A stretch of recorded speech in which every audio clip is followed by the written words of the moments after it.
నమస్తే, నేను జ్యోత్స్న. జోగులాంబ గద్వాల జిల్లా మున్సిపల్ ఎన్నికలు కాంగ్రెస్ పార్టీకి కొత్త ఇబ్బందులు తెచ్చిపెట్టాయా? జిల్లాలోని ఆలంపూర్, వడ్డేపల్లి, ఐజా మున్సిపాలిటీలకు కాంగ్రెస్ అభ్యర్థుల ఎంపికను జిల్లా కాంగ్రెస్ అధ్యక్షుడు రాజీవ్ రెడ్డి, ఏఐసీసీ కార్యదర్శి సంపత్ కుమార్ చూస్తున్నారు. ఆలంపూర్ మున్సిపాలిటీ పరిధిలోని 10వ వార్డు బీఆర్ఎస్ ఏకగ్రీవం కావడంతో జిల్లాకు చెందిన ఏఐసీసీ కార్యదర్శి సంపత్ పై అధిష్టానం సీరియస్ అయింది. 10వ వార్డు ఎస్టీ రిజర్వ్ కావడంతో 5వ వార్డుకు చెందిన బీఆర్ఎస్ అభ్యర్థి విక్రమ్ ఏకగ్రీవంగా ఎన్నుకున్నారు. ఆలంపూర్లో కేవలం 7 కుటుంబాలు మాత్రమే ఎస్టీ వర్గానికి చెందినవారున్నారు. బీఫామ్లు ఇతరులకు ఇస్తున్నారంటూ సంపత్ కుమార్ పై అధిష్టానం సీరియస్ అయింది. ఆ బాధ్యతలను మంత్రి వాకిటి శ్రీహరికి అప్పగించారు. సంపత్ కుమార్ డీసీసీ అధ్యక్షుడు రాజీవ్ రెడ్డి మంత్రి శ్రీహరిని కలిశారు. 10వ వార్డులో బీఆర్ఎస్ అభ్యర్థి ఏ విధంగా ఏకగ్రీవం అయ్యారో, ఎన్నిక జరిగిందో వివరించారు. మరిన్ని డీటెయిల్స్ మనకు నరేంద్రచారి అందిస్తారు. నరేంద్రచారి.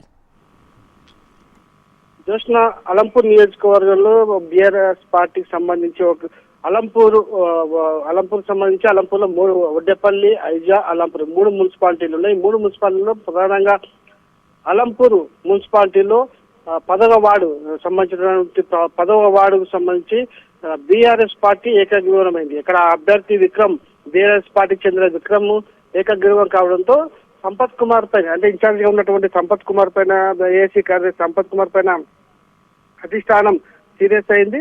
ఎట్టి పరిస్థితుల్లో కూడా ఏదైతే సంపత్ కుమార్ సంబంధించి కూడా బీ ఫారాలు కూడా సంపత్ కుమార్ చేతికి ఇవ్వద్దు, దీని బాధ్యత కూడా మంత్రి వాకిటి శ్రీహరికి అప్పచెప్పినట్టుగా తెలుస్తుంది. మంత్రి వాకిటి శ్రీహరి అలంపూర్ నియోజకవర్గంలో ఉన్నటువంటి 3 మున్సిపాలిటీలకు సంబంధించిన బీ ఫారాలు కూడా ఏవైతుందో వాటిని కూడా ఏదైతే మంత్రి ఉందో ఆ మంత్రికే ఇవ్వాలని చెప్పేసి కూడా అధిష్టానం నిర్ణయించే తెలుస్తుంది. ఈ నేపథ్యంలో విషయం తెలుసుకున్నటువంటి సంపత్ కుమార్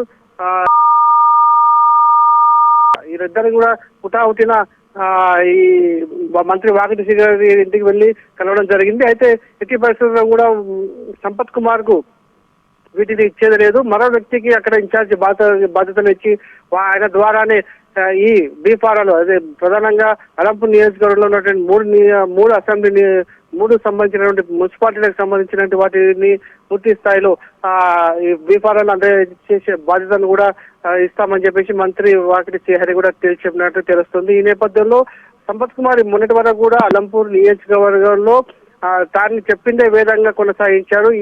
ఈ సంఘటన ఏదైతే అలంపూర్ మున్సిపాలిటీలో 10వ వార్డు ఏదైతే ఉందో 10వ వార్డు బీఆర్ఎస్ కైవసం చేసుకుంది. అయితే బీఆర్ఎస్ కైవసం చేసుకోవడానికి ప్రధాన కారణం కనిపిస్తుంది. అక్కడ ఎస్టీ రిజర్వేషన్ అయింది. ఎస్టీ రిజర్వేషన్ అయిన నేపథ్యంలో ఒకే కుటుంబానికి సంబంధించిన వారు దాదాపు 40 ఓట్లు ఉంటున్నాయి. వారందరూ కూడా క్రమేణా ఒక దఫా వీరు మరొక దఫా ఇంకొకరు అన్నట్టుగానే పంచుకుంటూ అక్కడ పోటీ చేస్తూనే ఉంది. ఈ నేపథ్యంలో అక్కడ బీఆర్ఎస్ పార్టీ ఒకే కుటుంబం చెందిన 40 ఓట్లు ఏవైతుందో వాళ్ళందరూ కూడా ఏకతాటిపైకి వచ్చి అక్కడ ఈ అభ్యర్థిని ఏదైతుందో ఏకగ్రీవం చేసినట్టుగా తెలుస్తుంది. ఈ నేపథ్యంలో అక్కడ కాంగ్రెస్ పార్టీ అభ్యర్థి ఎందుకు నిలపలేదు అనే కారణం చేత కూడా సంపత్ పైన ఆగ్రహం వ్యక్తం చేసింది. అధికారంలో ఉన్న పార్టీ పోటీ చేయకపోతే చాలా అవమానంగా భావించినటువంటి అధిష్టానం దీనిపైన బాధ్యత వహిస్తూ బీఫారాలు నెక్స్ట్ ఏవైతుందో వాళ్ళందరూ కూడా సంపత్ కుమార్ చిత్రం మీద కాకుండా ఇక మరో ప్రస్తుతానికైతే మంత్రి వాకిటి శ్రీహరికి అయితే అప్పచెప్పిన పరిస్థితి ఉంది. ఈ నేపథ్యంలో మంత్రి వాకిటి శ్రీహరి ఎవరి పేరు సూచిస్తారు, ఎవరికి బీఫారాలు అందజేసే బాధ్యత ఇస్తారు అనేది ఒక ప్రశ్నగా మారిపోయింది.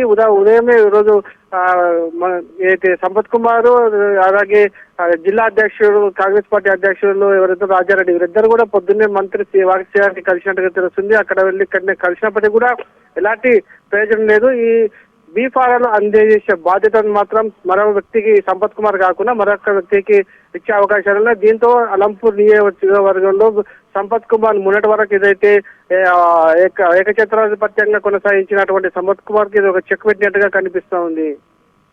జస్నా. రైట్.